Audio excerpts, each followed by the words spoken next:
Alam mo kung bakit hirap na hirap kang maging masaya para sa iba? Kasi inggitera ka. Feeling mo naman inggit na inggit ako sa'yo? Hoy, anong kakaigitan ko sa'yo? Libag mo?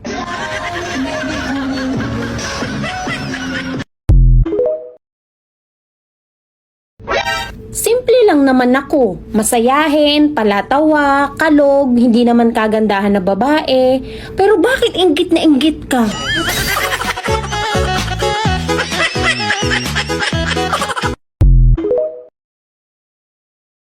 Ini-issue mo ko? Sa bagay, inggetera ka. Puta, napakalupit. Wala akong tinutukoy, walang pinangalanan. Pasensya. Sinisiraan mo ko with your own experience? Hibang ka ba? Matino ka lang tignan pero malandi ka literal. Bitch. Uy, be, alam mo ba kung saan ako takot na takot? Ay oo, di ba takot na takot kang malamangan?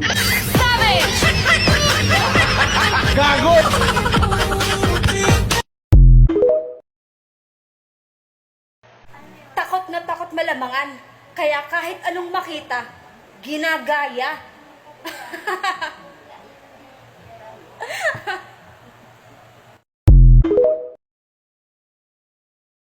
Be, kung ayaw mo sa akin, congratulations, wala akong pake.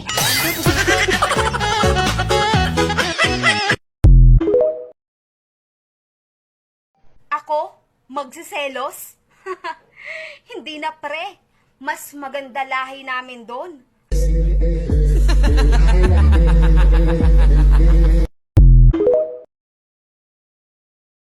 Intindihin ko na lang daw yung ugali nila, hoy! Ugali ko nga, hindi ko maintindihan, ugali nyo pa kaya?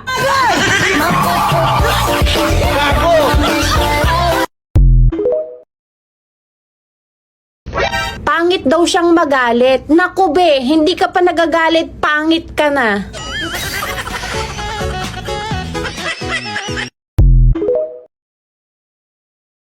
Ang tahimik mo. Namimiss mo, no? Sobra. Bakit di mo subukan kausapin? Bakit? Nagsasalita ba yung pera?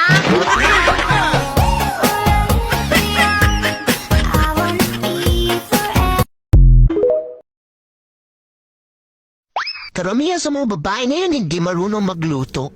Hoy! Baka pag natikman mo luto ko, pati ako kainin mo.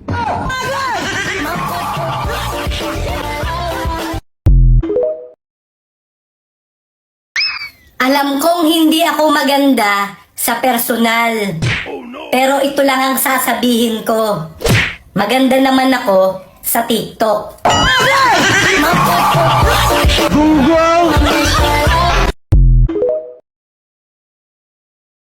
Sa dinami-dami ng magaganda sa mundo, pasensya na kayo kung dumagdag pa ako.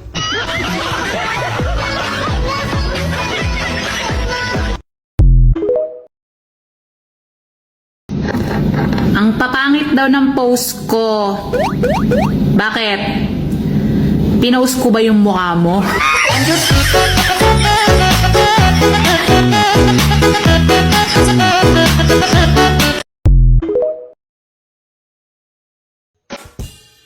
Pinanganak akong normal, tapos nababaliw lang sa'yo.